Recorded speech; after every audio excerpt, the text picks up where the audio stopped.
I know, it's crazy.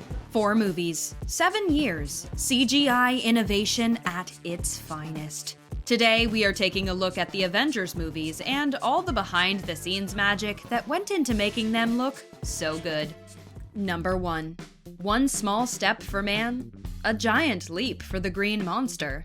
In the first Avengers movie way back in 2012, this green boy was taking giant leaps forward with CGI innovation. And I'm a huge fan of the way you lose control and turn into an enormous green rage monster. Before the Avengers, the Hulk had just been a CGI creature, but with the development of the form, they are building every expression off of Mark Ruffalo. For their first go-round with the motion capture and the facial capture, Mark had to do these 2 things separately. Number 2. We love this advancement almost as much as Black Widow does. Well, he has a temper. Deep down, he's all fluff. For Age of Ultron, they wanted to take the Hulk to the next level with the photorealism. With the love story between him and Black Widow really taking form, the ability to be in tune with both body and facial expression became super important.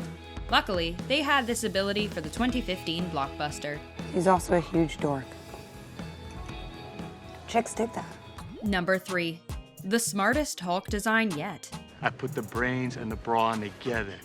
And now look at me. They took the photorealism a million steps further by the time Endgame came around.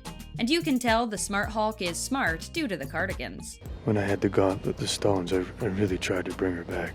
In the case of Smart Hulk, it was important that the actor really be in the scenes, and not just in a separate room recording the voiceover, as was the case for Rocket Raccoon. Number 4. And speaking of the rabbit, Rocket's design for the Avengers movies was easy because it was stolen straight from the Guardians movies.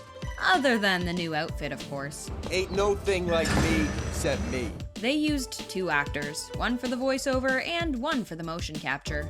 There was no reason to do mocap on Bradley Cooper because the difference between raccoons and humans is pretty apparent. But they did film him while he was reading the lines to get a general sense of the character. I live for the simple things. Like how much this is gonna hurt. Sean Gunn also curls up to 3 feet tall to play the physical character. It's a pretty awkward height to be at, if you ask us. Number 5. Iron Man without reflective armor would just be Matt Man. Technology in the film world was evolving as Tony's tech did. For the first Iron Man, Jon Favreau wasn't confident they could digitally create a full Iron Man suit, so they chose the practical method of building it. But that was quickly phased out in later movies. One of the struggles they had in Avengers was when the metal suit came in contact with Thor's wrath, or rather, the blue lightning, which really messed with the color tones they were going for in the suit. The surfaces of the suit were very finicky, and so new technology was developed to work with different wavelengths of light. Number 6. Turns out, animators are as genius as Tony Stark. By the time the animators got to the nanotech, everything had changed. Nanotech requires multiple layers of simulations, including a liquid metal simulation where Iron Man's suit would morph into these weapons fluidly. Where'd that come from? It's nanotech, you like it? One problem they had was that the clothing was too textured and bulky. So it was RDJ's idea to have the clothes flatten to his body first. And by the time they got to Endgame, they had perfected the suit. However, when the suit appeared in Spider-Man Far From Home, they returned to their more rigid suit design from Captain America Civil War, and quite literally destroyed it to create this creepy scene.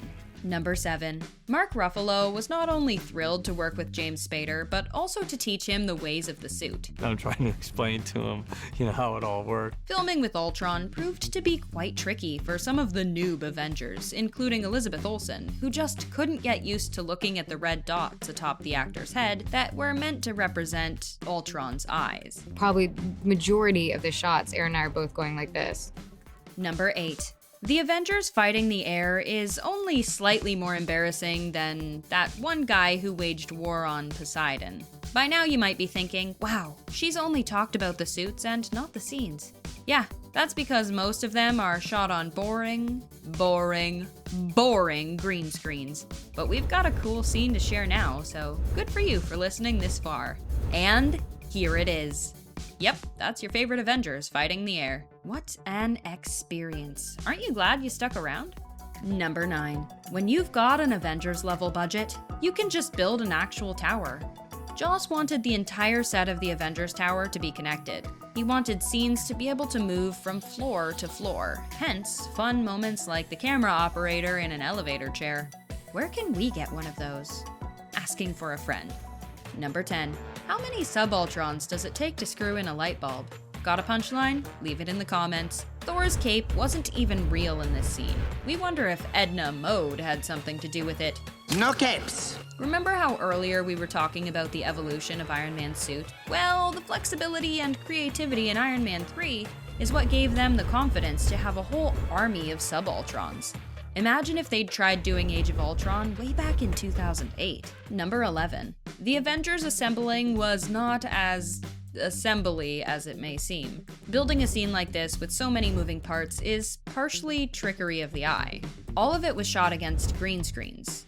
This gave the filmmakers more flexibility. If beats didn't cut together as well as they'd hoped, it was easier to move them to somewhere that did. You could say this scene required a lot of assembling.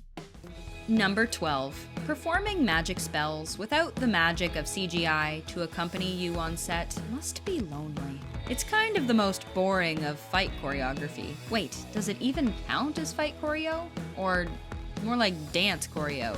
But the ability to actually kind of fly on set is cool at least. Number 13. We are about to hit you in the feels. POV. You're 7 years old. Your teeth are brushed and you've got your jammies on. It is time for bed, and as per the bedtime ritual, you give Dad a hug before climbing up the stairs. We warned you. Number 14. One of the earlier designs of Thanos looked just like Barney the Dinosaur. Kidding. Maybe.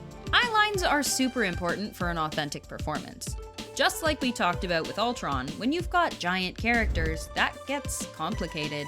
Instead of red glowing lights above the head, Thanos' head was on a pole in a backpack. They also added displacement suits in areas where other actors are interacting with the character so that their hands are landing in the right place. Number 15. This isn't the first time we've seen Chris's face superimposed on another body. They cast an old guy with similar features to Chris Evans to play his skin double. He tried to emulate Chris's performance as much as possible, to try and make it easier on the CGI artists. Number 16. The best version of Thor needed no work. All those hours at the gym were wasted. Thor's bodysuit was done practically, but that doesn't mean it's without its flaws. They had to touch up the seam in the back, and also some extra unrealistic rolls. Oh, and say hello to Mocap Korg, but we don't think that's Taika Waititi sitting there. Number 17. They ran out of time to design the time suits. This time, we aren't joking. Seriously, the time suits were a combination of Ant-Man, Tony Stark, and Guardians Tech. Due to the final movies filming back-to-back, they ran out of time to design them before filming took place and said, whatever, we'll figure it out in post. Meaning the suits were fully CGI.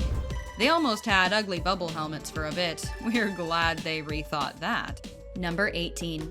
No mocap was required, just 2 Chris's. The whole scene was CGI except the Chris's, and even then it's impossible to have 2. Chris Evans acted both parts alongside a body double. For the most part they didn't have to do facial replacements, but they did a little bit. Number 19. That feel when you start filming and you have no idea if your costume is comfortable. Thank CGI for saving the day. Captain Marvel's suit was fully digital because, once again, the designs for the suits were not ready for initial filming.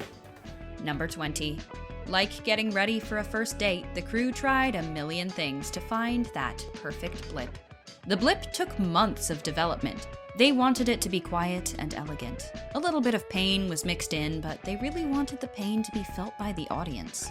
Well, we felt it. We sure felt it all right. Number 21. A silent but deadly joke seems important to the context of this next one. I am Iron Man. It took time to find the right tone of the tendrils as the Infinity Stones were eating away at the suit, and the suit was fighting to protect Tony.